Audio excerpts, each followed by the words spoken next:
Yeah, good evening, friends, and those who are joining from abroad. Good morning, good afternoon, based on the location where you live.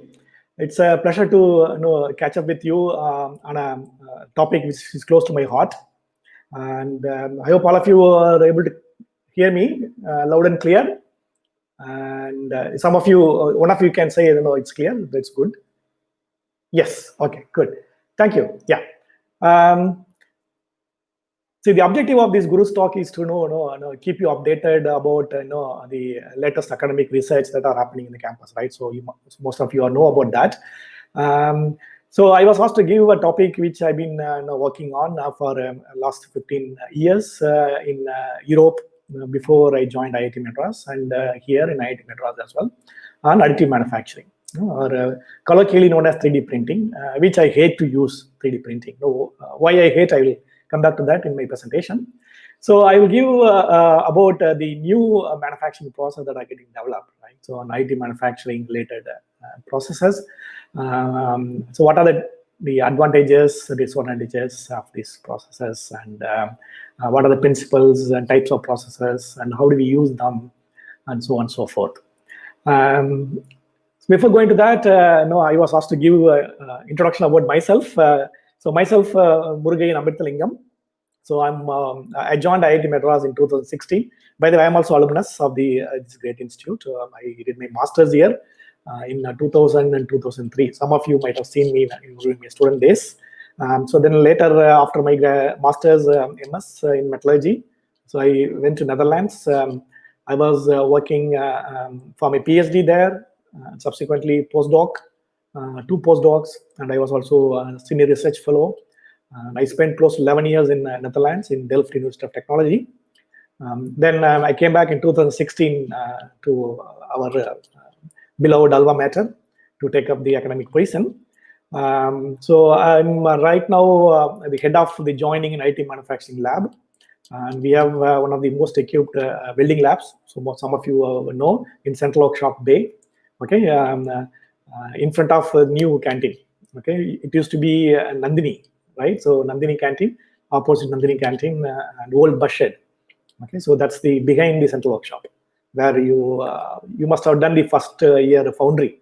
Okay, so that's the welding lab, right? So and recall your old the workshop. So I'm right now heading that lab, and we have state-of-the-art welding equipment, and I also built some additive manufacturing facility to print metals and alloys in that lab, and we are planning to invest more, and we have some good funding as well to equip our labs with good additive manufacturing setup. Okay, having said that, we'll move on to the today's topic. Okay, so all of you must be seeing my screen, right? So this is the title of the talk today I'm going to give on additive manufacturing, the principles and practices. So I designed this lecture on somewhat basic level. So if you look at Bloom's taxonomy, so this will be in understanding level. Okay, so because the most of you, even though you are actually working in industry, I still feel that the major IT manufacturing processes that are actually available is still in a rudimentary stage, right? So it is not in fully commercially used unless you are working in a 3D printing industry. So therefore, I wanted to give the basic principles and practices of IT manufacturing processes. The moment you say IT manufacturing, you all recall only one process, I know, on a powder bed system. Okay, powder bed fusion system. That's what we call it as 3D printer. Okay, either a powder bed system or an FDM, the fused deposit modeling based system, where you use material extrusion as a principle of 3D printing. But 3D printing, IT manufacturing is beyond that. Okay, so there are various processes which are classified in IT manufacturing. So therefore, I wanted to expose you, all of you, all the available IT manufacturing processes, and what are the operational principles, and in which way we can make use of them, and what materials can be used in each processes, and what are the demerits of these processes. And so that one part of the lecture. And before that, why do we need IT manufacturing? So that also we will see. And I'd like to give some introduction about recent our activities on this pandemic. Okay, so we used additive manufacturing or 3D printing very effectively to produce some equipment and PPEs, kits, personal protective equipment kits, and various other medical devices, okay, on demand. Okay, so I'll just quickly also give some introduction about the use of IT manufacturing for disaster management, okay, and in the time of need, how the IT manufacturing is used, right, and also what are the other advantages of IT manufacturing and why it is actually seen as one of the attractive manufacturing process for the next generation of manufacturing development. Okay, good. So we'll keep that as an introduction. So as I said, the outline of the today's Guru's talk on the topic of IT manufacturing is so why do we need IT manufacturing? So what is wrong with the conventional manufacturing, and whether it is going to replace entirely the conventional manufacturing, or it's going to be another process which can be used to produce engineering components, right? So that we'll see first. And what is IT manufacturing? Okay, so we have been calling it various names like 3D printing and rapid prototyping, and so we list some of the names we call this process. Okay, so then we'll define. Okay, so definition is important, right? So we'll define what is IT manufacturing, right? And then we'll move on to the benefits of IT manufacturing, and so how we can maximize its use. Okay, it is not like we can print any component what we want using a 3D printer. Okay, so that's waste of effort. So we should effectively select which component can be produced by IT manufacturing so that its performance can be enhanced. Okay, design can be improved, or I want something, it has to be created, it has to be produced immediately. So then how the IT manufacturing can be used. Okay, and then we'll move on to the types of IT manufacturing processes. Okay, so what are the types are currently available, you can buy from the market. Okay, and so what are the operational principles? And it is not easy, right? So there are a lot of challenges still we face in IT manufacturing, and we'll also see how to overcome these challenges and why not to use IT manufacturing. Okay, so that also you should understand. So therefore, I will also give some demerits of IT manufacturing process as well in this lecture. Right, so this is outline. So we'll try to cover within 45 minutes because, like you always know, right? Our classes are always 45 minutes. So our human brain cannot keep our attention beyond 45 minutes. Some of you may know, right? So we'll try to keep it at 45 minutes, unless if you want to see the videos, and then we can also extend it maybe 10 minutes more. Then I will take the question and answers from you, right? So then we will discuss about some of the interesting facts about IT manufacturing by question and answer. Okay, good. Having said that, so you may be calling IT manufacturing in various names, right? And in 80s, if you call it rapid prototyping, it was coming up when you are actually, some of you are studying, right? We used to call rapid prototyping. Okay, so by the way, I'm a metallurgist. I'm a metallurgy engineer. So for manufacturing graduates and those working in manufacturing industry, the rapid prototyping sounds very familiar, isn't it? And or rapid manufacturing, solid free-form fabrication, or direct digital manufacturing, or very famously now people call it 3D printing, right? So 3D printing is a colloquial term which we use for unknowingly for IT manufacturing, isn't it? So there are various names you call it: non-assembly manufacturing, okay, direct digital manufacturing, for example, okay, and so we can also call it as a direct platform-free manufacturing. Okay, so we don't need a complete platform free manufacturing. That also the various names you call it. So all of them correspond to additive manufacturing. So additive manufacturing is a more academic term. Okay, so and similarly, the process of what I'm going to talk about. Okay, so each process can be called by various names. Okay, based on the company which actually makes the equipment. Okay, but there are academic terms which can be used, which should be used, in my opinion, so that we don't infringe any patents, and we don't. Suppose if you have one equipment and you call them as a different name, then you have a problem.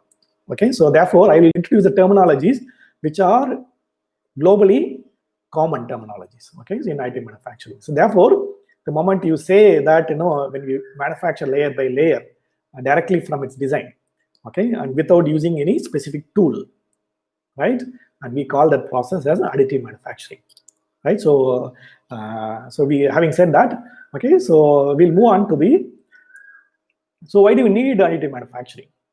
Okay, additive manufacturing is the one process we can produce from which we can produce the component directly from its design, okay, and anytime we want. So I'm giving some of the examples what we have been doing it for last 4 or 5 months.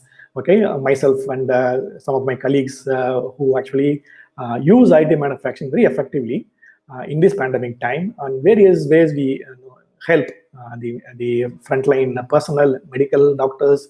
Okay, so a couple of images I show. The doctor in the left image, what you see over here, is wearing a face shield. It is actually designed and developed by IIT Madras, and this face shield, the clamp, is actually produced by additive manufacturing. Okay, so what is the advantage? Okay, advantage is you don't need to wait for specific tooling. Okay, so the moment you conceive a design, you can realize the component, realize the part immediately. Okay, so you have a CAD drawing. Okay, once you have a CAD drawing, we can do some process for the CAD drawing.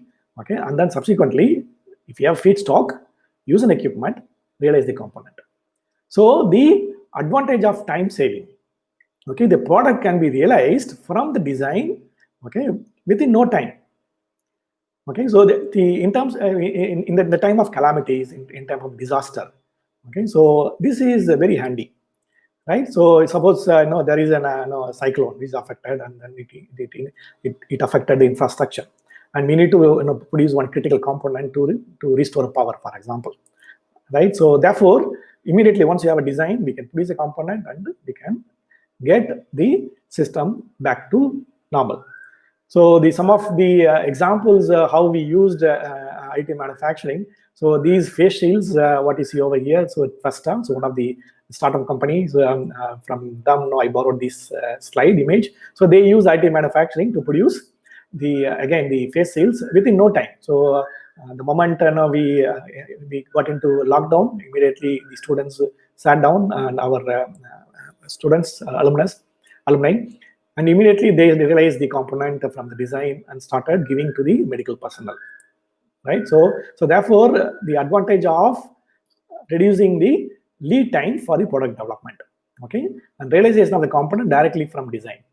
So these are all the major advantages of this additive manufacturing, isn't it? So the other example is again when we worked with the 3D systems to develop the ventilator splits. Okay, so 3D system is another major equipment manufacturing, IT manufacturing. Okay, so when we started in this pandemic thing, in March, and so one of the biggest questions laid in front of us was, how do we make use of all the ventilators that are available, because it may not be sufficient.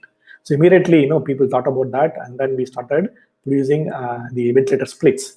So again, imagine in the conventional manufacturing, if you want to realize such a ventilator split, so first you'll have to design, then we'll have to prepare a mold. You need to prepare, and say, suppose if you want to plastic injection molding, you'll have to prepare a tool, right? And tool has to be heat treated, machined, heat treated, right? And subsequently, we'll have to produce a prototype, and then start producing the component. So we need a longer lead time to realize the component. But with the use of 3D printers, we could realize such a split within say 4 hours and 5 hours. Okay, so we ended up producing these splits, and we gave. Fortunately, for us, we did not require a lot of ventilator splits because of so I can call it God's grace. We are not that sick, so the ventilators that are available is still sufficient, and the majority of us who are hospitalized, we don't need a ventilator. So anyway, so we were prepared, and we could produce such a ventilator split within no time, isn't it? So, and it helped a lot of people and saved their life. So therefore, again, the advantage of reduction of lead time. So realizing the component within the shorter period of time, that is also very critical. And so we also did some collaborative 3D systems to develop such components. Thanks to them, we saved quite a bit of life as well in few area. Good. So again, some of the other components we've been producing in this. So this guy. So this is a swab used for COVID testing. It's called the nasal swabs, which actually they insert. There are some critical design elements in this. Especially if you look at it now over here, the small reduction cross-section area, and that should be there. That's where it is getting broken. Okay, imagine the design complexity. These brustles inside, it has a very minute protrusions to collect the samples from the nose and mouth of a patient who is going to be tested. And if you want to realize this swab in a conventional way, in the conventional manufacturing process, it is very complex. Okay, so the tooling we need to realize a component. Okay, so it is really time consuming. The factories that are producing, they must be producing for a normal demand. And we have been getting demands for these fabs in large quantities, and understandably into this pandemic time. So such a complex design, okay, can be produced. The component with the component, such a complex design can be produced. Again, there is no limitation of the design. Okay, so IT manufacturing really helps in this situation. So we could again use one of the IT manufacturing process, and the 3D system came up with the source code, and they distributed it, and then we could use that immediately to produce the huge number of nasal swabs using wet polymerization technique.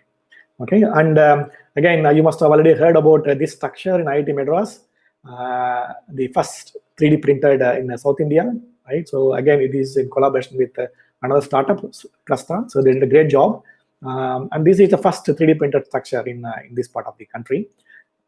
So this kind of the shelters are extremely important in view of calamities, say, for example, soldiers in the front line, right? So we can immediately realize these kind of structures, right? So at any place.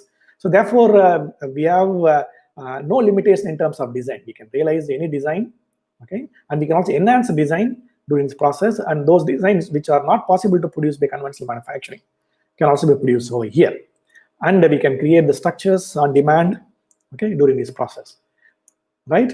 So these are the common advantages. We'll move on to the other even the more benefits of IT manufacturing in subsequent slides.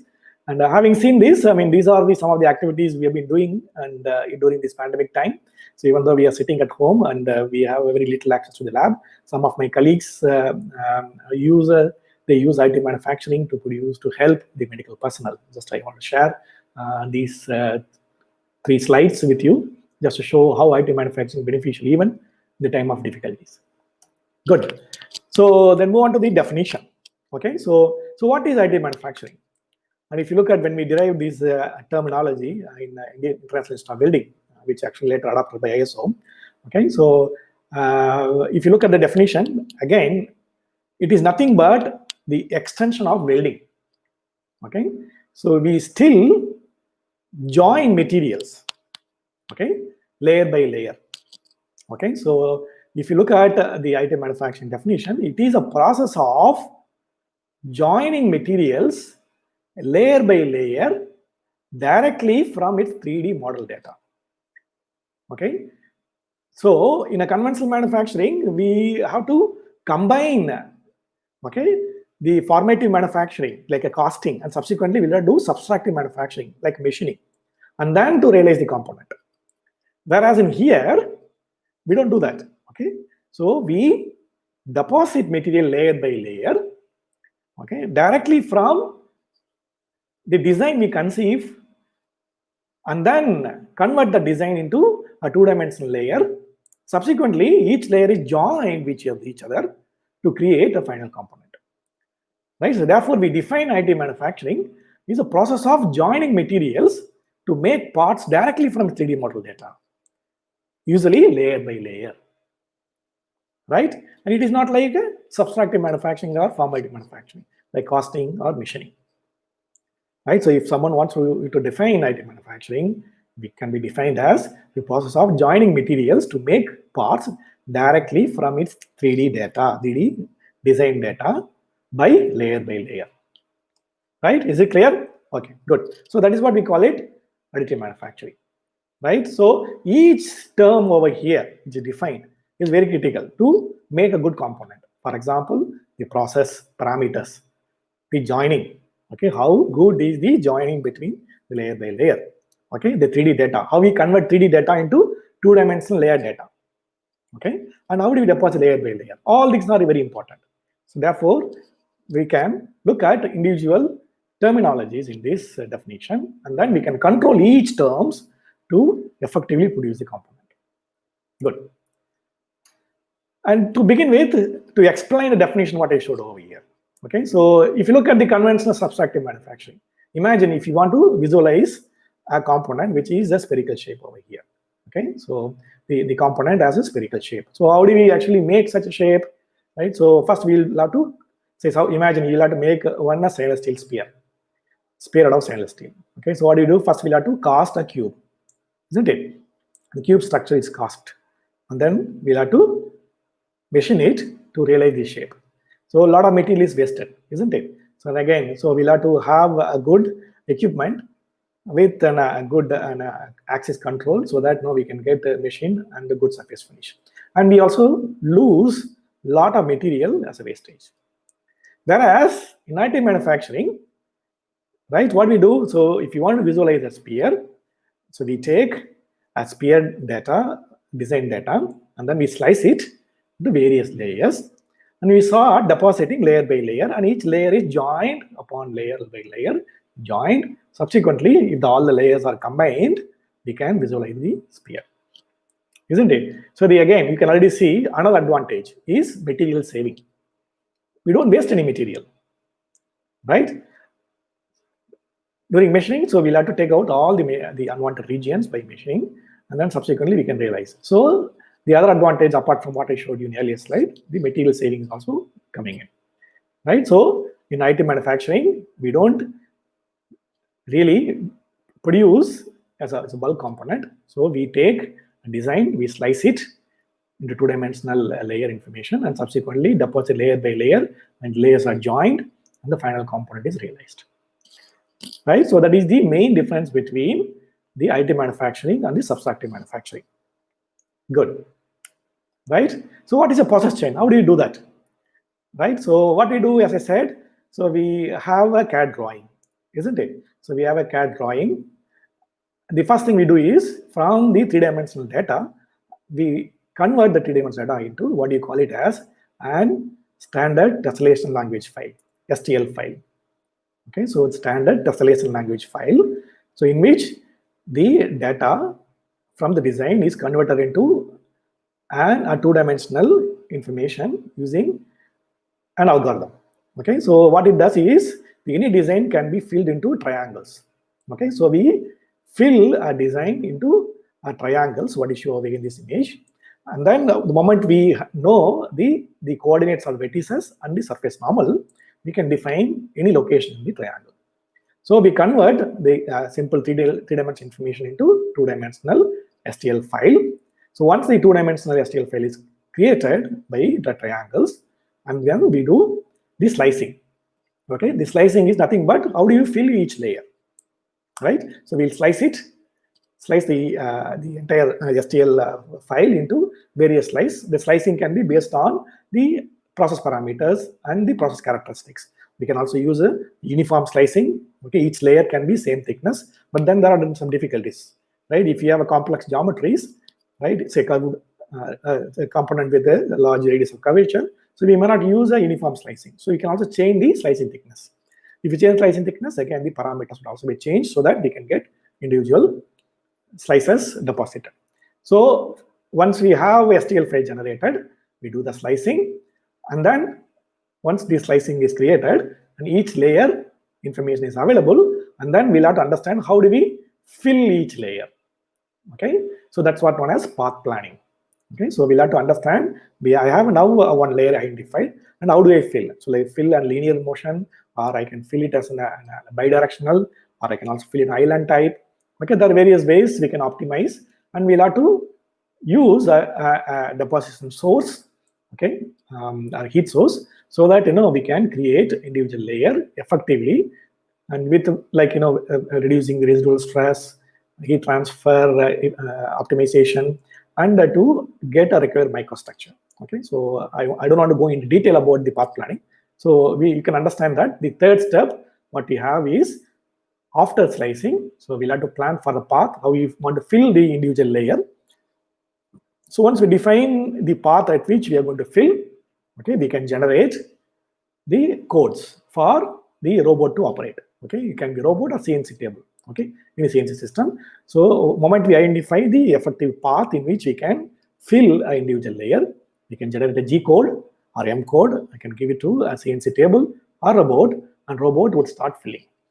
Okay, so the robot would contain a heat source, or it can be CNC table, which has a laser head based on the process what you're going to use. So the moment G code is available, the CNC table, the head moves based on the code what we generate by optimizing the path, and material is deposited, right? And subsequently, we can move layer by layer in the height direction, Z direction.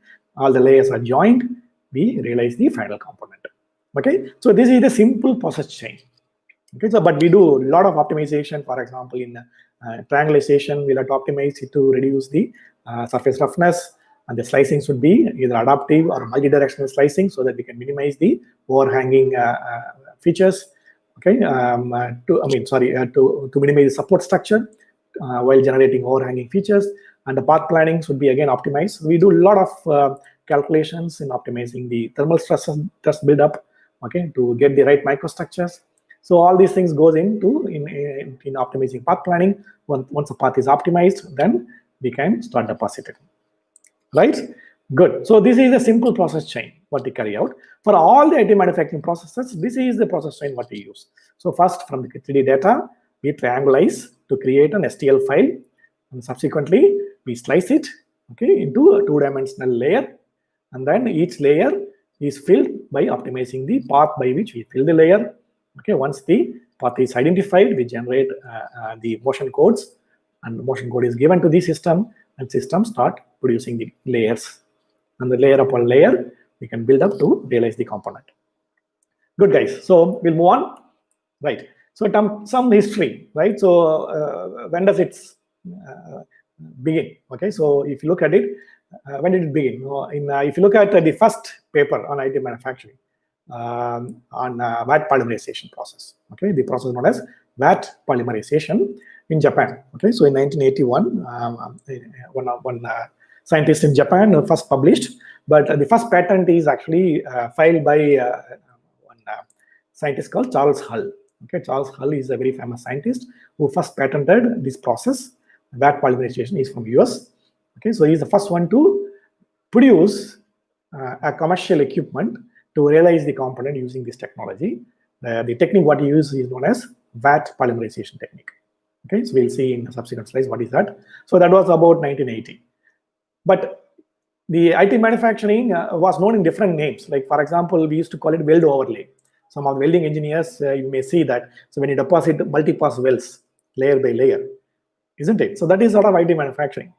Okay, it's been done. Like in a welding research institute, in WRI in Trichy. So they published a paper in 1978 by depositing multi-layer wells. Okay, but they didn't call it as an additive manufacturing. It is like still they call it welding. Okay, so this technique is available, but the producing component from the design. Okay, so that is what first patented by Charles Hull, layer by layer, and he ended up producing the equipment for that, and subsequently a company was started. So 3D Systems, I showed the example, Charles Hull, and so they started working on the commercial equipment came out in 87. And subsequently, the first metal additive manufacturing again developed by 3D Systems, and same time various other companies in late 90s. Okay, so right now we are over here, so we still under, in my opinion, not matured state, but we'll be moving towards that in next decade in commercial usage. right? So we are now in going towards the prime stage of IT manufacturing, if I say that. So some history for you. Okay, so where are we now? Okay, so if you look at the state-of-the-art IT manufacturing, and again, we have been also involved in some research on that. So IT manufacturing, already used to produce the custom-made prostheses. What is your image? So this is actually prostheses produced for war veterans. The main advantage of this kind of the component is custom design, because our each body is different, isn't it? So it is extremely critical for a better recovery of say war veterans to produce a processes which is exactly designed for his own limb. In a conventional manufacturing, again, it is very cumbersome. You need to get in a city and get a design, make a tool, and produce a component and machine it, get it. But here, once you have a city done and the design is created, okay, we can realize the processes within no time, right? So therefore, the custom-made processes, it's already been used, and it is now used in Europe extensively, the 3D printing. The second advantage is there are huge amount of medical application for IT manufacturing. So one of the applications what I show over here is the maxillofacial reconstructive implants. So right now we are running a project with Norway, where we are working with the Nordic Institute of Dental Materials to produce custom-made maxillofacial reconstructive implants. This is very critical. It's extreme life-saving. Imagine now when suppose there is a trauma in which the patient facial features are damaged severely. In order to save life, immediately we'll have to realize the impact, the implant, isn't it? And again, each our body is unique. So in a conventional way, if you want to produce, first you get a CT, and then subsequently we'll have to get the design, and we have the standard implants and machine it, and to produce an implant based on the patient specific, extremely time consuming. Especially for children. So for saving life of precious life of children, these implants, they are allowed to be produced on demand immediately. So we are right now working in IIT Madras in collaboration with Norway, Norwegian universities, in India-Norway collaboration to realize these implants on demand within a couple of hours of trauma. And this is very critical, right? So, and IT manufacturing is the best solution.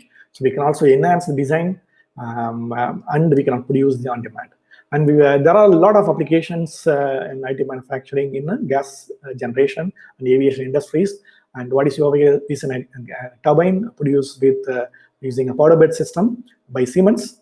The advantage of producing is, again, they can also introduce a lot of complex design intricacies inside to enhance the performance of the component. So you can also have a conformal cooling, or you can also identify the stress concentration regions, and you can also modify the design those locations. In a conventional manufacturing, it's not possible because these are all concealed, very difficult to produce by casting and then machining. And we can also engineer the microstructure. Okay, so we can also introduce gradation. So by gradually changing a process parameter, we can also engineer the microstructure. So the performance can be enhanced. I'll show a couple of slides later. And this is a heat shield produced by GE. And look at the design complexities. Okay, so again, we cannot produce such a design heat shield by conventional manufacturing, right? So a lot of customization, okay, and the design complexities can be introduced by IT manufacturing because there is no limitation in terms of design. Okay, so if you understand what is the size of the feature you want to create, and if you use the correct IT manufacturing process, then we can produce very complex designs. So the other advantage, apart from previous slide, material saving. Okay, so you can also see customization and design enhancement. That is also possible in IT manufacturing, and this customization and design enhancement is not possible by conventional manufacturing. Okay. And you see, again, a couple of slides I show you. These are the, what you call the 3D printed houses, okay, on demand. So what you need is, if you have a source, you can start building houses. And this can be handy in terms of, in the time of disasters, okay. So I just show a couple of images for your reference. You can see. As a metallurgist, one of the biggest advantages of IT manufacturing is material saving and energy saving. So I show you a case study which we carried out on amount of material we can save, amount of energy we can save.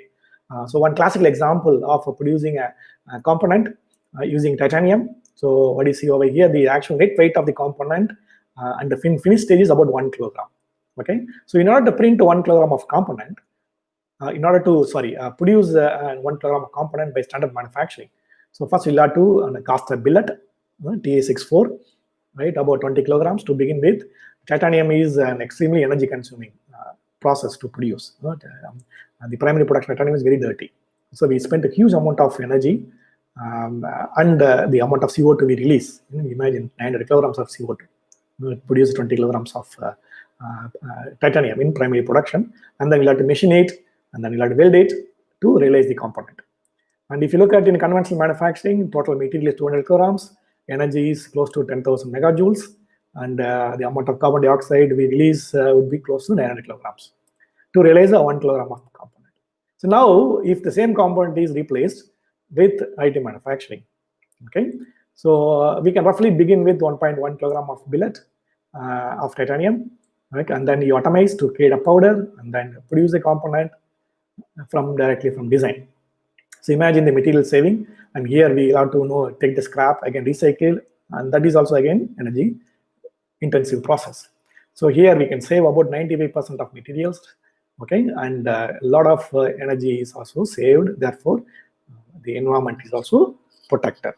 Okay, so as a metallurgist, I see this is the biggest advantage, material saving. So the material wastage is minimized, and we save a lot of energy. So that's what we came up with this white paper when we compare the standard manufacturing with the additive manufacturing for one of the automobile components.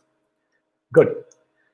So the other advantage benefit we'll move on to this design freedom. Okay, so I show two images over here. So one image, what you see over here, it is for auxetic purposes.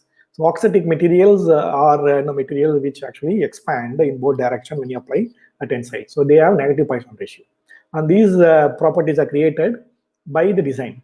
So you see some auxetic material, you see the complexities in design. And these auxetic materials are used for various applications, and even for bone replacement, because our bone is also show some auxetic properties, right? So for bio applications and shock absorptions, okay, so we see this is an excellent design.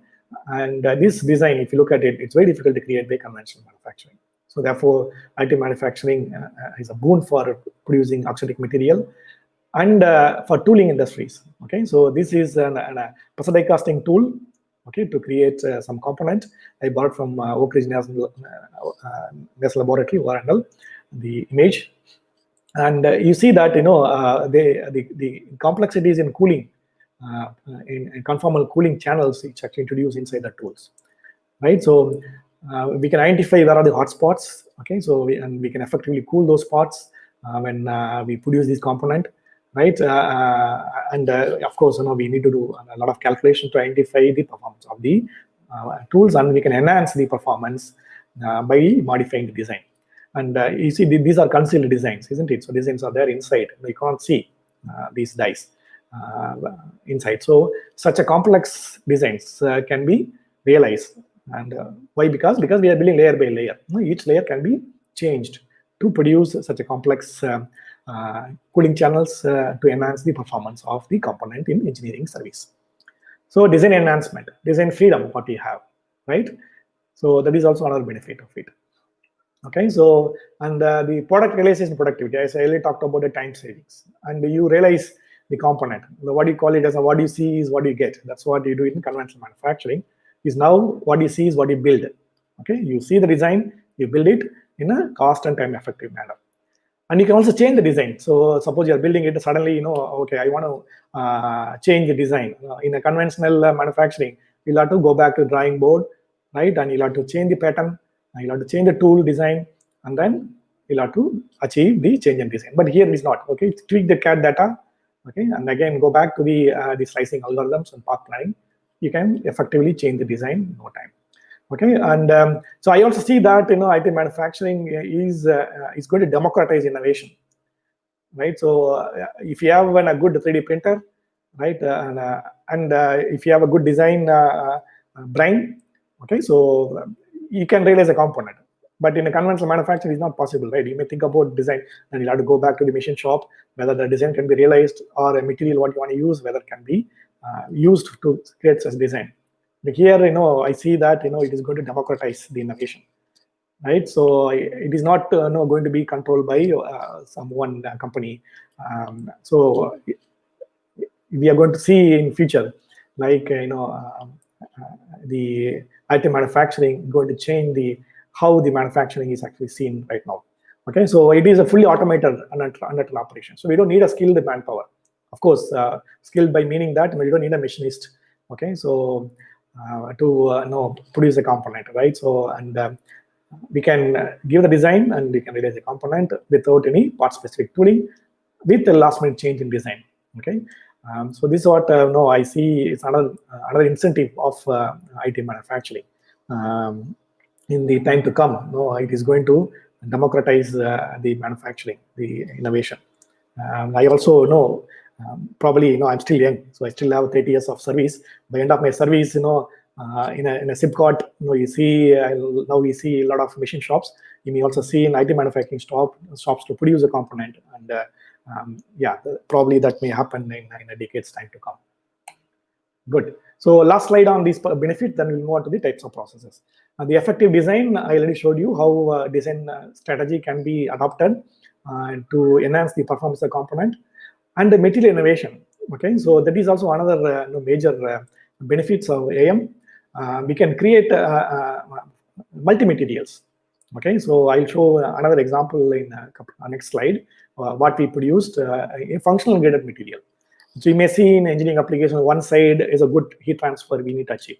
Other side, we need to have a good corrosion properties. But then what do we do now? So we'll have to weld the component in two ways. One with a highly corrosion resistant material one side, another side good heat transfer, good thermal conducting material. But now we can produce at one go same component with a varying chemistry. Okay, the gradation, functional gradation can be achieved. Okay, and the composites which are very difficult to cast and machine. Okay, some in labs when we create a chemistry, and it may not be used in engineering application because it's very difficult to cast and machine. Okay, so we can still use them here in IT manufacturing, and we can also engineer the microstructure because each layer can be controlled by individual, right? So deliberate complication, the direction dependency can also be introduced, right? And on demand. Okay, so we can also produce when we want. Okay, so implant processes, timely healthcare, and make parts anywhere and in time. Okay, so if we can set up in a small facility in a remote location and start producing the parts. And because we don't have any storage of the material, right? So we just need to store a feedstock. So inventory can be reduced, and no lead time. Lead time can also be reduced. Good.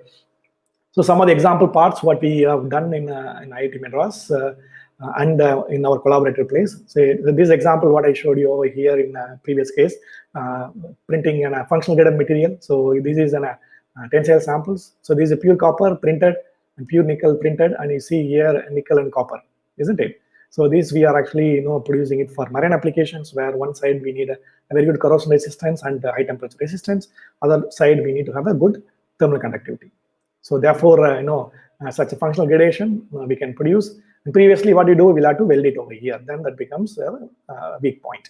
So now we can start with nickel, slowly change the composition of the feedstock, so that so we start with the 100% nickel. So we gradually change the composition from say 95% nickel, 5% copper, and so on and so forth. And we can achieve smooth variation in the composition. By the time you go there, we'll have 100% copper or copper alloy. Again, so this is impeller. It's a multi-material impeller where it is completely ITly manufactured using Weirock IT manufacturing. You see the complexity. So this is a different chemistry where this location requires a very high fatigue resistance, rolling contact fatigue, right? And this needs a corrosion resistance because this is actually immersed in seawater. Therefore, these arms require a very good corrosion resistance, and we can again change the chemistry smoothly so that we can also achieve the gradation, functional graded applications. Good. So having seen all these things, right, benefits and some of the applications, So what are the types of AM processes we have? And just take the time, how much you have. Oh my God. Okay, so we are actually going slightly slow, so we quickly will see. So the types of AM processes, if you look at, there are only 7 processes, okay, which are actually classified at present under IT manufacturing.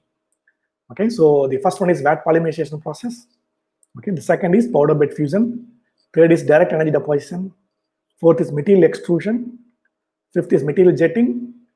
Okay, sixth is binder jetting, and seventh is sheet lamination. Okay, and each process has its unique characteristics. Okay, in terms of heat source, what it uses, in terms of feedstock, what it uses. Okay, in terms of the geometry which can be created, or the resolution can be created. Okay, and in terms of productivity, right? So if you look at IT manufacturing, 3D printing, so all these 7 processes, what I show in this slide, all corresponds to IT manufacturing processes, right? So all the processes, you may call it various ways, say for example, powder bed fusion system, okay, is known as in SLM, selective laser melting. Okay, SLM is the brand name of a company which makes the equipment. Okay, DMLS, people call that direct metal laser sintering, or SLS, okay, selective laser sintering, that's 3D systems patented name. But all these processes are classified under powder bed fusion system. Okay, so powder bed fusion is the term which describes, okay, which uses the powder bed and heat source either with the laser or mostly laser, or sometimes electron beam can also be used. So I will just run through the introduction about the 7 processes, and then we'll wind up the talk. Okay, the first is vat polymerization. Okay, so the vat polymerization is the first IT manufacturing process which actually used to realize component layer by layer directly from its design. As I said, it is actually invented by Charles Hull. Okay, so he was the first one to patent this process as stereolithography. Again, the stereolithography is the brand name of 3D systems. Okay, and we call generally as a vat polymerization process. So in this, what we do, so we have a vat. Okay, so vat means nothing but a container filled with a photopolymer. Okay, so photopolymer is actually kept in a container, and then a heat source or a light source so move based on the path we design. Okay, and wherever the light source falls onto the photopolymer, okay, photopolymer polymerizes, creating a solid object, right? So that is the simple process. Okay, there are 3 types of processes. Okay, the vectoral scan process, mask projection, and 2-photon approach. Okay, so these 3 types of vat polymerization, which I will show so that it will be clear for you how it actually works. Okay, so in a vector scan, this is the first process which is realized as IT manufacturing. So we have a light source which should give the photon for the polymerization, right? So we have photopolymer with some additives. The additives are mainly photoinitiators. So the photoinitiator, what they do when they get a photon, okay, they triggers polymerization reaction. So what do we do now? So we have a vat which is kept in a table which can move up and down. Okay, and the light source mounted on a galvanometer. So galvanometer would raster the light based on the path we want to solidify or polymerize, right? So the path we create using the algorithms optimized after the slicing, right? So what we do is, so we have a vat and the light falls onto the location where you want to polymerize. Other location, when they don't get photons, they won't polymerize, isn't it? So the location where the photons are falling, the photoinitiator triggers the polymerization reaction and the layer solidifies. So on the entire layer is, if it is polymerized, the vat is moved down, okay, and then filled with the next layer of liquid photopolymer, and the process is repeated so the next layer can be created. And then once the second layer is created, we fill again one layer of liquid photopolymer, and then we move the platform down, and we keep layer by layer building it up so that we can create the component. And this is known as vector scan, because we scan the optics, the layer by layer, right? So that is what known as vector scan vat polymerization. The main reaction which actually create the solid object here is the photopolymerization. So this is the vector scan. Or we can also use a mask projection. So instead of creating a scan layers, we can also create the entire layer at once. right? So it is like in old days. I don't know. Some of you have graduated. Some of the 70s kids, 70s kids or 80s kids. We used to. I'm an 80s kid. Okay, so we used to see the slide projector. Okay, so the slide projector, what it does, we have a lamp. So we have the slide which has the transparent for the incoming light. So only on the location where it has to create an image, isn't it? It is similar principle, right? So we have a mirror which reflects light. Okay, so only on the locations where we want to polymerize. It's like a slide projector, isn't it? So this is the special type of mirror which can also be creating the shadows where the lights will not be reflecting. So the advantage of this is, in the previous one, we'll have to raster the photon source. But here we can expose the entire layer at once, okay, by creating a mask in the regions where we don't want to polymerize. So this is much more rapid than the previous case, because the entire layer can be created based on the moment you realize this layer design. We can create the mask to the regions where you want to solidify, and other regions the light can be reflected, and the reflected light can fall on regions where you want to create a photopolymer reaction. So this is a mask projection method, and one layer is created at once. So there is a lot of time saving, isn't it? And we don't need to worry about the path planning here, right? So each layer is created at once, right? So there are various ways we can create the images, and so DMD is another patented device by 3D Systems, and there you can also create the shadows based on the design of the layer. And the third approach in this is called two-photon wet polymerization process. So this is like I don't know how many of you are gone to the places where you can also create a design inside a crystal using a laser. Okay, so the laser when actually penetrates, and if you have the crystalline reaction of the crystal is at the focal point, so only those regions become opaque, right? And it's the same principle. So what we do is we have a two laser source, and these laser source, okay, so actually focused on to a location where we want to create a polymerization reaction. Okay, so we have a big vat, and the lasers are focused, and we control the energy at the focal point such a way that it actually polymerizes only at the focal point. So then if we focus only at these locations only get polymerized, and then we can create the design inside a vat without moving up and down of the vat. Okay, so the entire vat is containing the liquid. The laser focuses on to location where you want to trigger the photopolymerization reaction. Right, so this is another benefit of increasing the productivity.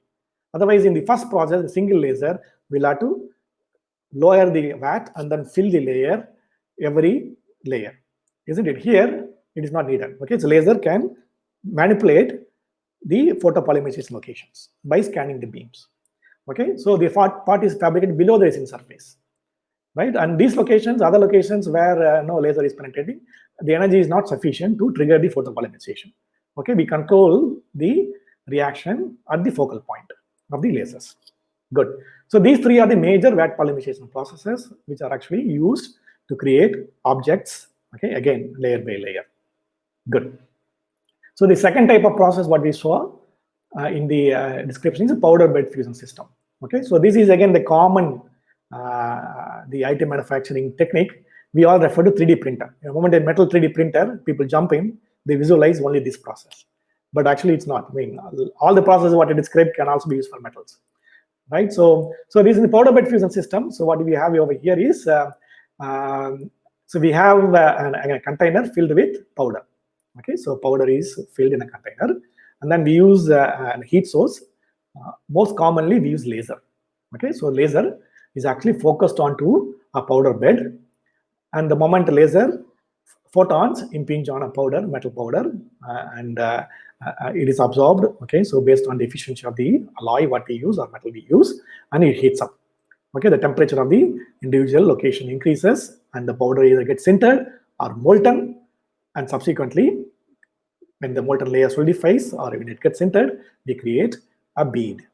Okay, and then the laser can scan the locations where it wants to sinter or melt. right? And the scanning is based on the path we want to create, isn't it? So then the individual layer can be created. The moment the individual layer is created, subsequently next powder layer is spread, and then the process repeated based on the design you want to create, right? And so either you can reduce the build platform can be lowered, or we can also move up the heat source and then fill the layer layer by layer, right? So we use heat source. I do have a video to describe this process, and we are already running out of time. So if some of you want to access the video, let me know. I can also share it. Okay. So this process is very clear, right? So this is a powder bed system, powder bed fusion, right? So we can use any metals and alloys, which in my opinion, any alloys can be printable. Okay, so any material, any alloy which you can weld, okay, you can also use that for printing. So we can take the composition of the powder, okay, and then we use the laser source to sinter the powder or weld the powder, okay, based on the technology what we use. So this is a powder bed system. The third process of IT manufacturing is close to my heart because I do a lot of research, is direct energy deposition. Okay, so in the previous case, so the feedstock, which is powder, which is actually kept in a container, in a bed, right? In a DED, the feedstock, either it's a powder or wire, is fed. Okay, we are feeding the feedstock to the heat source. Okay, so the heat source again can be laser, or electron beam, or simple arc plasma, the welding arc, but we use it. Okay, so in this case, the thermal energy is used to fuse the material. Okay, the material which we add, okay, it is not kept in a bed, which is actually fed to the heat source. And the feedstock and the heat source is moved together. Okay, so therefore the feedstock can be molten and deposited onto a substrate. Okay, so the feedstock can be either powder or wire. If it is used wire, laser wire deposition, we call it electron beam. Generally, we don't use powder fed using electron beam because it's very difficult to control the location of the powder feed because of the electromagnetic the forces that are created. So we cannot focus it. So powder fed electron beam is still we cannot use that. So primarily we use for direct energy deposition the wire feed, and we can also use the welding arc wire. It is like a conventional welding process. We have consumable, we can deposit layer by layer, okay, to build the part using a welding torch as well. Okay, so again the principle is similar, right, isn't it? So we may have the feedstock, either it is a powder or wire. We can feed the feedstock to the heat source at the focal point, like for example this figure. So this is a coaxially fed powder. So powder is fed to the laser beam, so in coaxially, so that the rotation axis is same with respect to the laser and the rotation axis of the powder, so that now we can independently manipulate the nozzle. So the coaxially fed powder nozzles are very commonly used to have feedstock molten, and the molten material feedstock is deposited on the substrate, and then we manipulate the motion of the nozzle in such a way that we can create the layer. So we can use a laser and powder, or laser and wire, or electron beam and a wire feeder. Electron beam melts the wire, and then the entire setup can be manipulated based on the path we want to create. The Sayaki is a very famous company who've been developing electron beam welding system. Okay, they also now use the IT manufacturing to produce the components using electron beam as a heat source. Good. So electron beam, the processes mainly used with wire as a feedstock. Powder cannot be fed effectively because of the problems associated with the electromagnetic forces. Good. And then we'll move to the fourth process is a material extrusion. Again, it is also a very common process. Okay, so if you want to order a 3D printed from an Amazon or any commercial website for plastics to make a small toys, okay, so we use this process. So here, filament, okay, filament is fed through a heated nozzle, and it is extruded through a nozzle which is heated up, and then the extruded material is deposited. Okay, therefore it is known as material extrusion process. The FDM, the fused deposit modeling, which is a commercial term, is actually nothing but a material extrusion process. Okay, so this is a process in which the feedstock is selectively dispensed through a nozzle or orifice, okay, and then it is scanned through while depositing. So there are three types of processes. Plunger type, where we can use the pellets, and pellets can be heated up in a conventional extrusion process, and then the heated pellets can be extruded effectively through a nozzle. Or we can also use a simple spool of wire, and it gets heated up, and then the plasticity can be enhanced, and subsequently we can also deposit. Or we can also create feedstock, okay, by mixing the raw materials and to create the pellets, and subsequently we can also extrude the created feedstock. There are some advantages of each process, which you can also refer some of the videos I make in my page. Okay, so the famous company which actually makes such equipment is the Stratasys FDM. That's their commercial term. So again, when you say the FDM, you say that only when you have the equipment from Stratasys, okay, fused deposit modeling. Otherwise, you say material extrusion process. Okay, so this is the principle. So we have a feedstock, and this is support structure, because the feedstock is generally expensive, right? Where you create the part, the support structure is removed, right? So it is extruded into a heated nozzle, and subsequently we can create. So some of the equipment what they make Stratasys is actually given over here, right? It's a very simple process, right? So when you want to print a small plastic toy or a simple structure for your household, and this is a very cheap way of creating it. You can also make it by yourself, okay?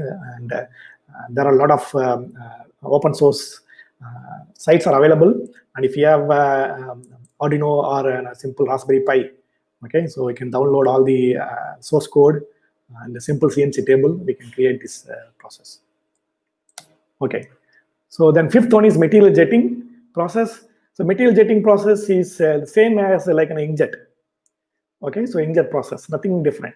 Okay, so we have a liquid feedstock, and the liquid support material is actually jetted through the nozzle, and then subsequently when you fill the layer with liquid, and we have a curing lamp which cues the layer, right? So it is nothing but what we use on an inkjet printer, and this process has a lot of advantage, okay, to generate electronic components.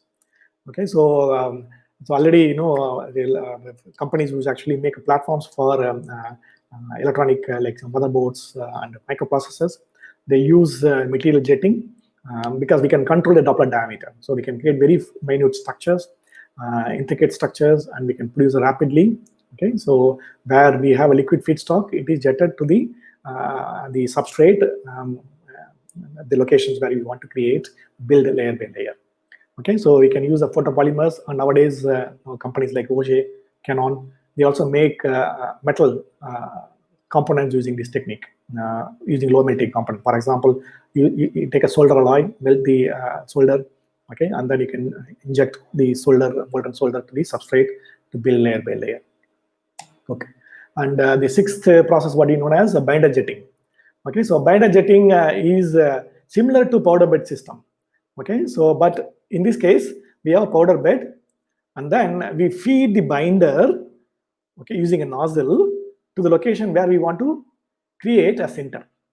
Okay, so liquid bonding agent is sprayed onto a powder bed.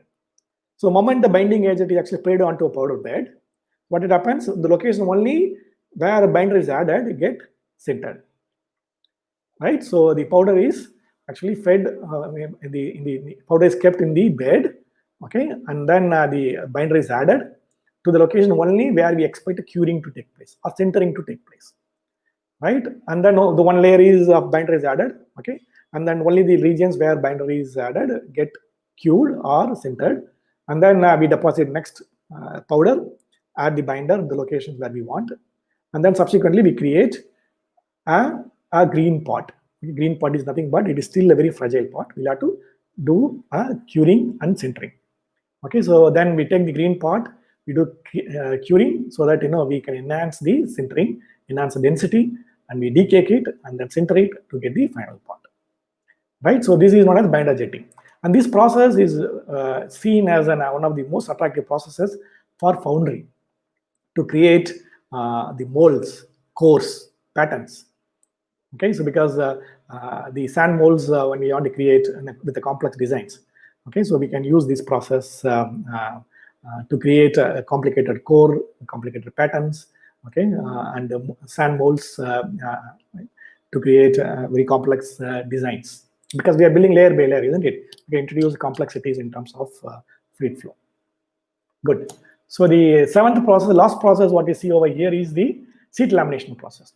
So this is technically, still it is different from all the 6 process what we saw, but still it is in additive manufacturing because we fill layer by layer. So in this case, what you do is the sheets of material are bonded together. Okay, so we have one roller. Say, for imagine this is an aluminum foil we use in kitchen, right? So aluminum foil is spread, and we use laser, okay, or use an ultrasonic sonotrode to weld the regions only where we want to create a bonding. Okay, so either is a laser is actually moving along the regions where we want to create, or ultrasonic sonotrode just moves only the location where we want to create a joint, right? And remaining regions are machined off. Okay, we machine off the remaining regions, right? And so we can also use the cardboard. Like, if you want to create a layer by layer cardboard, you apply a glue and subsequently machine off the regions where we want to take it out, right? So you apply glue only the regions where we want to have a bonding to take place. Remaining regions we can machine it off, right? So therefore, so again, this is also additive manufacturing. The advantage of this is when you use an ultrasonic sonotrode, the entire process takes place in close to room temperature, right? So the welding is taking place room temperature. So we can also sneak in some sensors. Okay, suppose if you want to produce a component which can talk during service, so you want to measure the temperature, so you can sneak in some thermocouple leads, right? And then you can fill the layer by layer. Right, when the component is actually used in a service, you can also get from RFID, okay, the information, the temperature or the load, right? Or if you want to track some component, so you can also create a smart component using this technique. Okay, good. So these are 7 processes what we have, but there are still a lot of challenges in additive manufacturing. So I'll just quickly show a couple of things and how we address a few of the challenges, mainly metallurgy, and then we'll end up the talk. Okay, so biggest challenge is the defects on anisotropy. Okay, so still the defects which are created. Okay, like for example, powder bed system without post processing. Okay, so it may we cannot get 100% dense component. Thus, we'll have to use a hard isotopic processing, hipping or a heat treatment to increase the density. Okay, and in a direct energy deposition process, anisotropy. So, for example, this is a direct energy deposited component microstructure. You see directional solidification. This is very bad because the properties will be different in Z direction than the X direction. And we cannot do hot rolling or forging because it's a final component, isn't it? So if you use as such printed component, it's going to fail, right? So as an industrial person, if a component is going to fail compared to the conventional manufactured within no time, then why do you use this additive manufacturing? So then we'll have to address this problem, right? So then the speed and productivity, it's also benefit as well as the negativity. Right, because the actual production process can be very fast, but the pre-processing, the slicing, path planning still needs a lot of understanding, right? It also requires the understanding of complex programming algorithms what we use. So therefore, that's also challenges. And understanding design complexities, how we introduce and how it's going to affect, again, we need a lot of things. The other problem is, what I see is accuracy surface finish. The surface finish accuracy, it's strongly depending on the how we actually conceive our layer dimensions and the process parameters. Okay, it can come from the rough surface, can also generated by the inefficient slicing what we do, or improper surface the path planning, or the process itself. For example, when you use direct energy deposition, each layer can never be less than 1 or 1.5 mm. Okay, so then you always have the waviness created when we deposit. Okay, so therefore we'll have to do the machining.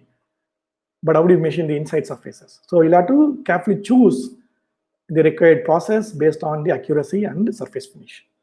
right? So you also need some programming knowledge, like, so how do we address these problems? I'll give you 2 slides and then we wind up, right? So this anisotropy can be very well controlled by understanding the microstructure evolution, right? So we have been successfully convert the microstructure from direction solidified to equivac structure, okay, by carefully manipulating the process parameters. This is about 15 layers we deposited. And if you don't control, if you don't properly understand the microstructure evolution, we will end up producing component which is going to break in no time.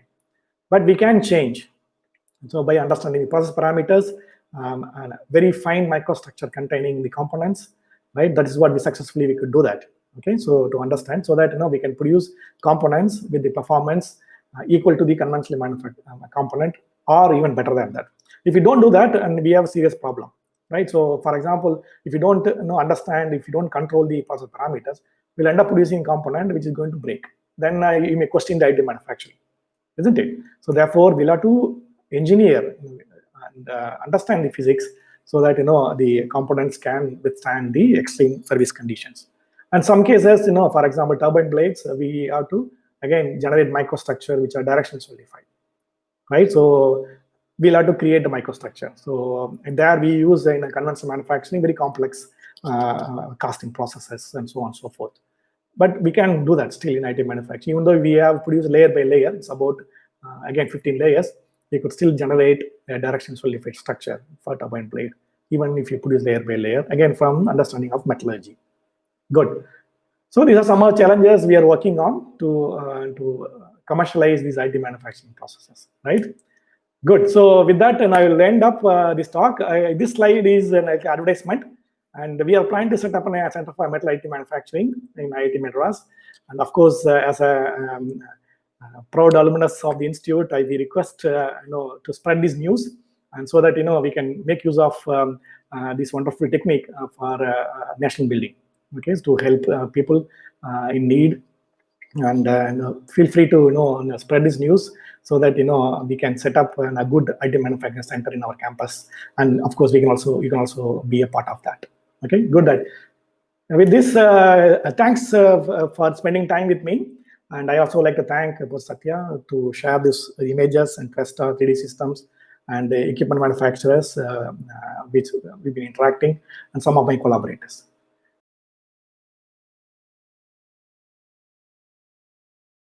So, what kind of materials with engineering properties, heat, insulation, conductivity are feasible? Professor, you can stop sharing. Yeah. Oh, okay. Fine, stop sharing.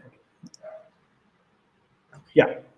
Thank you. Yeah. So I'll call all of you as doctors. Okay. So I don't know whether who is Mr. who is Doctor. Don't mind.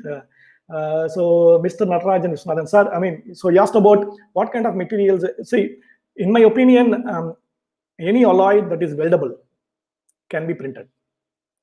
Okay, so that's a thumb rule, you can take it. So if material exhibit good weldability, you can use that material for printing, because it is nothing but welding. So we are developing layer by layer, isn't it? So therefore, you can use as a thumb rule. Okay, so any material you see that has a good weldability, you can print it. Okay, what metal can be used for 3D printing? For example, different applications require different materials. Many metals are not malleable at room temperature. Yeah, that's what I said, right? So, you take it in front of weldability. So that is a good approximation, right? So assume that the material has a good weldability. So consider those alloys for additive manufacturing. Now 3D print reached maturity, Mr. Vinod Madhavan, wherein it is commercial, economical to do this. Yeah, that's what I gave an example, a subtractive form additive manufacturing. See, additive manufacturing is not going to replace anything. Okay, so you need to understand your need, whether you want to introduce a design complexities, like I showed you about the pressure die casting tool. Okay, so you can enhance the service of the tool by changing the conformal cooling, for example, or introduce some design. So you'll have to weigh your benefits and demerits. So then know whether you see whether it is economical, right? So I gave an example of face shield. Okay, so face shield can also be used much cheaply using plastic injection molding, isn't it? But when we were in mid of March, we were already starting in the pandemic, isn't it? We had to create a face shield, and we'll have to realize those faces we give to the police or the doctors who are actually getting the patients. So in that location, IT manufacturing helps, right? But now once time is passed, the dyes are developed. Okay, the injection molding can create the face seals much more cheaper, right? So again, so that is you'll have to consider. I have listed all the benefits. I'll also show some of the demerits. Okay, so you can make the guess, or you can do the calculations, the cost benefit analysis. Oh, label, is there any fixing property? Yeah, that's what again I told you on a thumb rule. Okay, it's possible to use some composite material with nanoparticles mixed with 3D printing. Heat exchanger, but lower thermal conductivity, major problem. Okay, so again, it is depending on the what process you want to use. The handling nanopowder is very difficult. Okay, so because we also have the force balance. Okay, so we have 5 forces acting when the laser is actually hitting, right? So we have beam pressure, recoil pressure, vapor pressure, surface tension, right? So gravitational forces, right? Nanopowders, it's very difficult to control. And as of now, I don't see in the powder bed fusion system the powder sizes in nano range. Okay, so even DED process in controlling is very difficult. So we need report that human organs can be 3D printed, etc. So can kidney be 3D printed? Okay, so it is not real bio-based organs. These are implants. The human organs, when you say that the kidney, it is not made of the biological cells. Okay, so these are artificial kidneys, artificial hearts they create. Okay, so again, it is a custom made. NASA is trying to print food like beef burgers, okay, or meat burgers, okay, where the actual meat part is actually additively made. But again, they create a feedstock. It is like when you have a cake cream, right? So you may also have a cream feedstock. Cream is filled, and then you can extrude it, squeeze it layer by layer, isn't it? Something like that. Okay, you can call it IT manufacturing, but still, yeah. So in the organs, as of now, I don't see anyone. But I've come across a recent article in Nature where they also use bio cells, live cells, and 3D printing. But again, I mean, we still have to go a long way. What is the structural strength, performance capabilities of product IT material composites? Yeah, that's what I gave an example. Okay, so it's very important to optimize the microstructure. And if you just go and print it without understanding the process parameters, you'll end up producing the component which is not going to be used. It's going to break, right? So all the process parameter what I show, what is actually governing in microstructure evolution and the mechanical properties, it has to be optimized. Otherwise, you'll end up producing component and the component is going to break. Then you'll question the technique. IT manufacturing cannot be used, right? Can we make these material as per design shape? Yes, it is possible. Yes, I showed you, because it's a liquid, isn't it? Ultimately, when you use, so you can manipulate. How do you determine the most axis for the slicing? Okay, so Mr. Natarajan, I mean, I can give another lecture on slicing alone. Okay, so I teach this entire lecture for one semester, IT manufacturing course. The slicing, we have a lot of algorithms. Okay, so whether we can do it multi-dimensional slicing or unidirectional slicing, we actually take care of the parameters like surface finish, what we want to achieve, and minimize the support structure. Okay, so the algorithms what we use, they are all open source algorithms.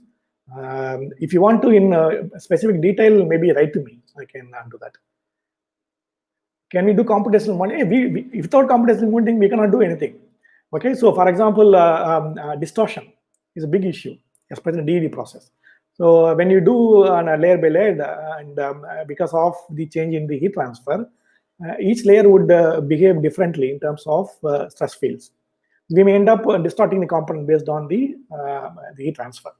So then we'll have to predict a priori how we are going to minimize the distortion. Okay, we'll have to adapt the process parameters such a way that distortion can be minimized, right? So therefore, we do extensive computational modeling in terms of microstructural prediction, okay, in terms of residual stress generation, in terms of distortion, Okay, and yeah, so computational modeling is without that we cannot take it. And then these are all input to the slicing and path planning. How much of AI machine learning used in field of IT manufacturing? So research gaps and topic. Mr. Sanmugaraj, as of now, for machine learning, the data what we have is not sufficient. Okay, we need to generate a lot of data. Even the standardization is not done. This is another topic we can work on. As of now, I don't know because data is limited. Yeah. How the corrosion resistant behavior AM components are they studied? Yes, of course. Ms. Srinivas Rao, we recently published a paper on Incron 625. Okay, the microstructure engineered component, and we found that ideally manufactured component with the proper microstructure control, they showed excellent corrosion resistance compared to the cost microstructure. Maybe you can refer the paper recently we published. Interesting. These implants for medical use were made titanium or copper. Okay, so we are aiming for various alloys. The example I showed you, the maxillofacial reconstructive implants with Norwegian collaboration, we are trying to produce using cobalt chrome alloys. Okay, cobalt chrome, iron cobalt chrome moly alloys for dental and facial reconstruction surgery, and we can also titanium as stainless steel, also possible. How reliable the final product? Again, so if you it's depending on how you print it, isn't it? So if you print just like that, it is going to fail. Okay, it's a limitation in design. That is, again, the design limitation is coming from the process characteristic. In direct energy deposition, you cannot produce an oxidic material because each layer is about 1.5, 2 mm, 3 mm thick.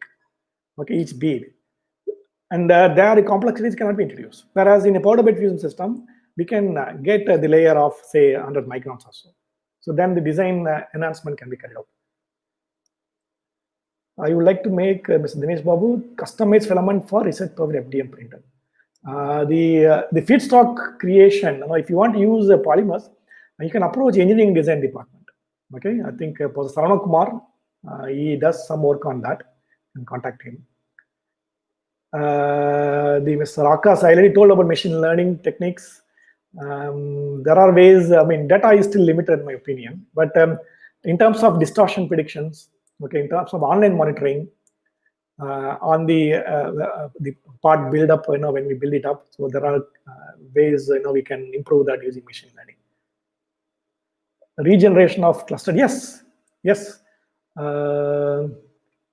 The next question, oh my God, so I went down, sorry about that.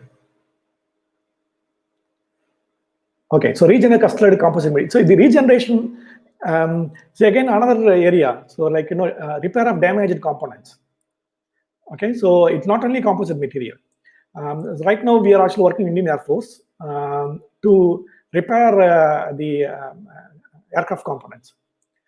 Say, for example, upon the given airtime, so we have a components worn out, right? So we cannot just like throw the components. So we can use them that energy deposition to build to layer by layer, either using a friction deposition or using a laser powder, laser wire, so that we reconstruct the parts that are worn out, and subsequently we can refurbish the component. Okay, so probably that may answer your question. I'd like to know how IT manufacturing flexibility incorporate last minute design change. Heavy jobs. Okay. See, the last minute design, that's what I showed you. Like the algorithms for the slicing, path planning, it is already generally, if you buy an equipment, it is given. Or you can also use open source. What we have in IIT Madras, right now we have algorithm which is collaborated, developed with ourselves, University of Wollongong, which you use that. And you just run the algorithm again. Okay. The how it is different from plastic molding. I already gave you in the beginning, right? So you don't need a tool. In the plastic injection molding, you need a tool, isn't it? So it's a tool free. Again, design, if you want to change, you can change it here. Mr. Rama Ballav Swain. Present 3D printing technique is quite interesting, best for small manufacturing process. No. I can show you examples. I showed you an impeller. Okay. So the impeller, what I showed you in the first few slides. That is huge. It's about 1.5 meter diameter. Okay, so when I was in Europe during my postdoc and subsequent lectureship, we printed a propeller of a ship. Okay, entire propeller is printed using wire arc additive manufacturing. So that propeller is still actually running in a ship. It's a first 3D printed propeller. Okay, so depending on the size, the propeller cannot be printed in powder bed system. Okay, it's in a direct energy deposition system. Okay, so how many layers that can be detected depending on the equipment. Okay, so you said complete photo detection on top layer or it's uniform. Yeah, so see, the photopolymerization reaction is very complex, right? So in order to initiate the photopolymerization reaction of one molecule, you need 2 photons. Okay, so these equipment or these processes, they carefully control the photon exposure on a given location. Therefore, photopolymerization reaction is controlled. Can you use AM for bridges? Okay, there are some attempts using a wire arc additive manufacturing to build bridge in Amsterdam, in Netherlands. See, you don't need, right? So we should select it. Say in a war zone. No, if you want to build it, you can try. But why do you have to build a bridge? Because you can build a bridge in a commercial way, in a conventional way, right? So additive manufacturing can be used where it should be used. Okay, dental implants, it is a very good example. I have one implant. Okay, it is actually produced. I am a guinea pig myself, so it is actually made using powder bed system and using titanium. Can we establish unit for manufacturing processes? Yes. So we are also interested in that.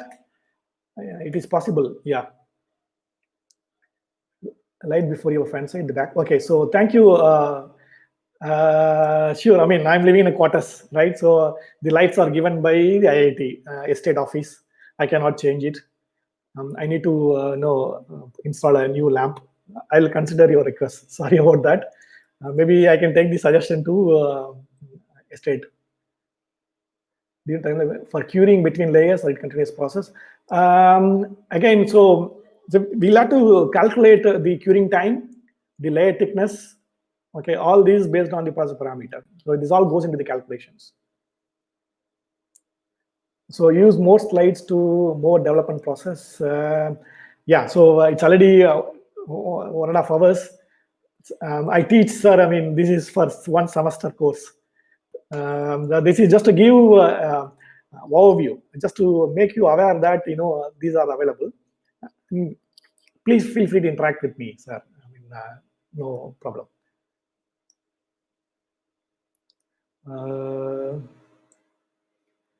I think there are a lot of questions.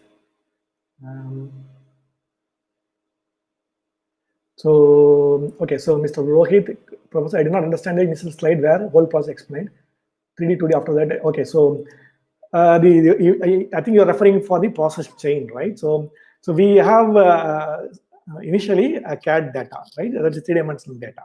Okay, so you need each data point is visualized in 3 coordinates, right? So, but we'll have to convert the CAD drawing, say for example using CATIA, the CAD drawing into what you call it STL format, standard tessellation language format, where the design of the geometry is filled with triangles. So any design can be filled with a triangle, right? So we triangularize the design. So we create a triangularized design. Quickly, I'll show you. So this is the triangularized design. I hope you are seeing sorry.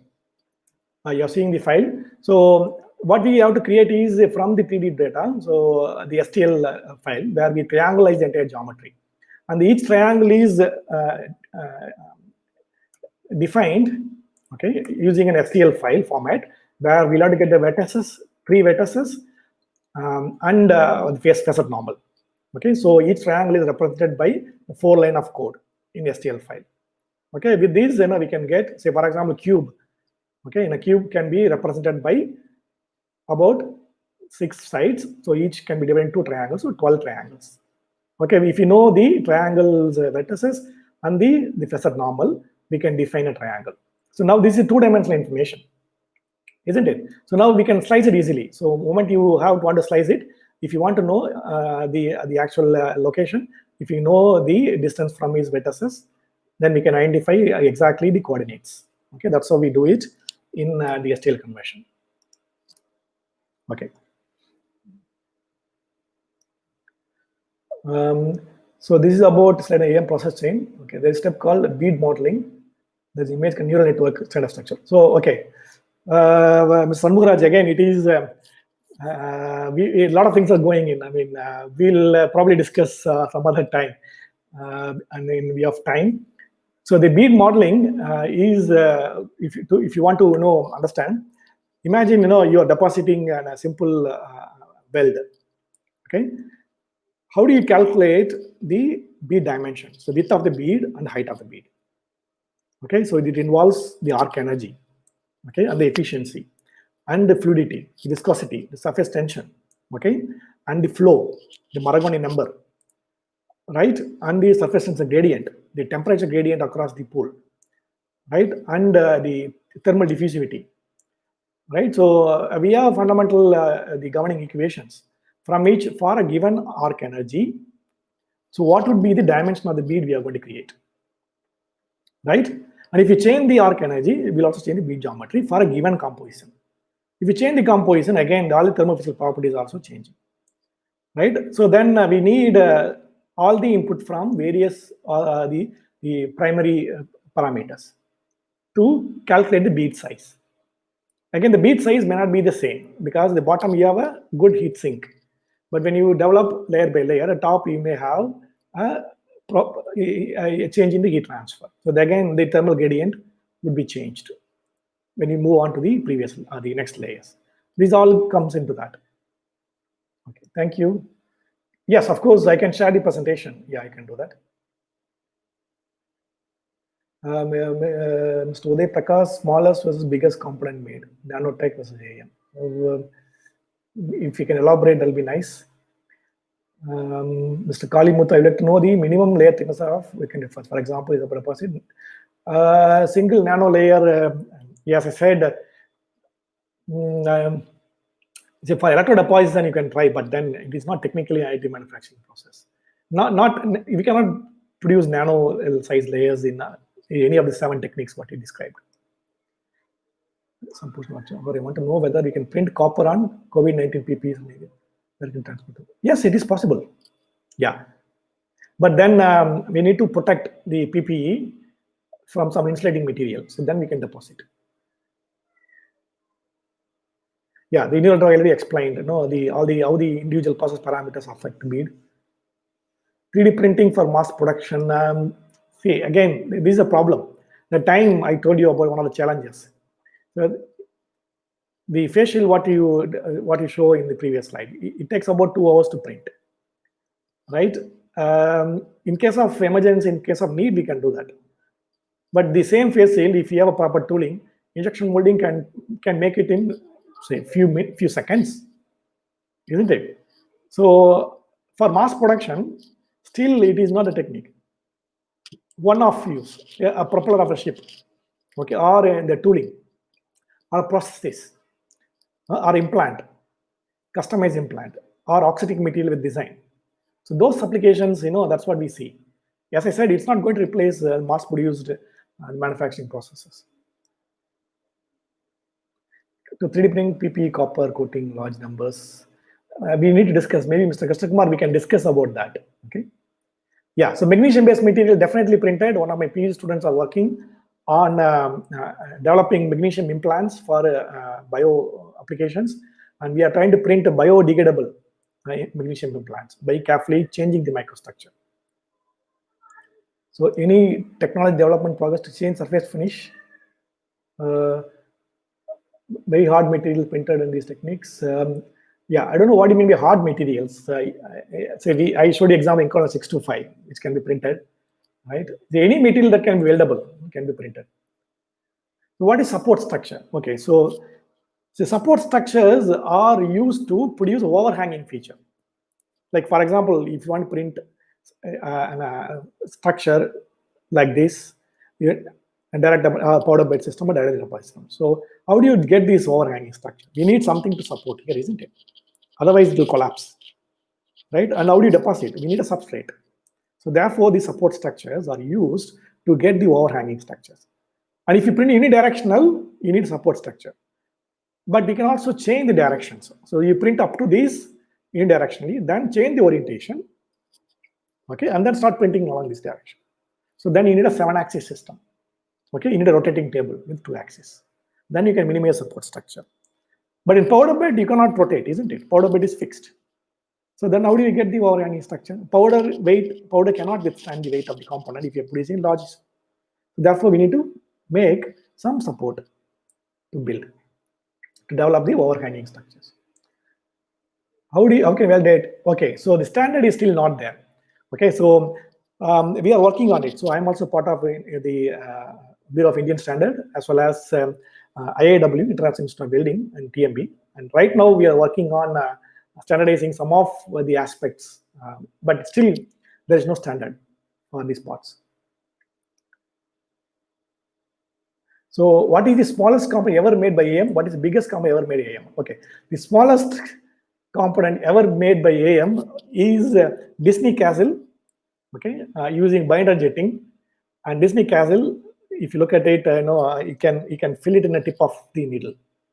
Okay, that is used being binder jetting by using nano powder. Okay, that's what I mean, my opinion, I see. The biggest component which is under service is a propeller of a container ship. Okay, it's one of the side propellers. So it has a wingspan of about 4 meters. In my understanding, it may be, I may be wrong, or you can also Google. Yeah.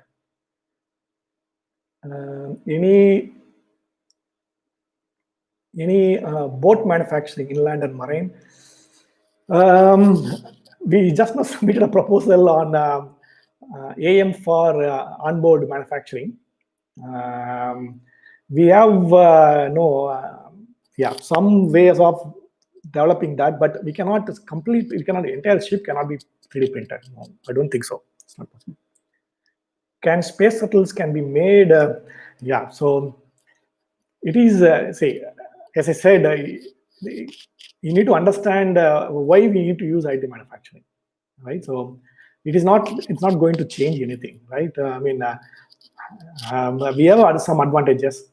Say some component, in space, if it is broken, okay. Now, if you have a 3D printer, additive manufacturing equipment, we can produce a spare part, on-demand spare parts. Additive manufacturing is not going to change anything, right? So it's only make our manufacturing process more effective. Okay. Okay, good. Thank you. And yeah, I think, guys, thank you, and all of you, my seniors and my juniors. Thanks for listening to me, and I hope it is useful. And thanks. I'll see if we can share it. Okay.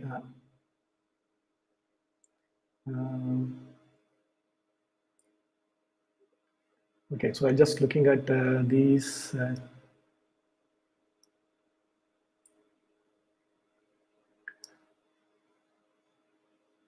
Yeah. Okay. Good. Yeah, Rakesh, what is the procedure? So we stop and we'll say goodbye to all of you, friends, seniors and juniors. Take care in this pandemic time, and so we are trying to work in IIT, and your juniors, our new students are attending classes online, and we have been teaching from this beginning of this week, 3rd of August. I hope all of you are also safe and sound. Take care, right? And keep in touch. If you need anything for future, definitely, we are here to help. And yeah, try to help us. The joy of giving is there, and please spread the news. We want to get this center also up and running, and please share the news. Thank you.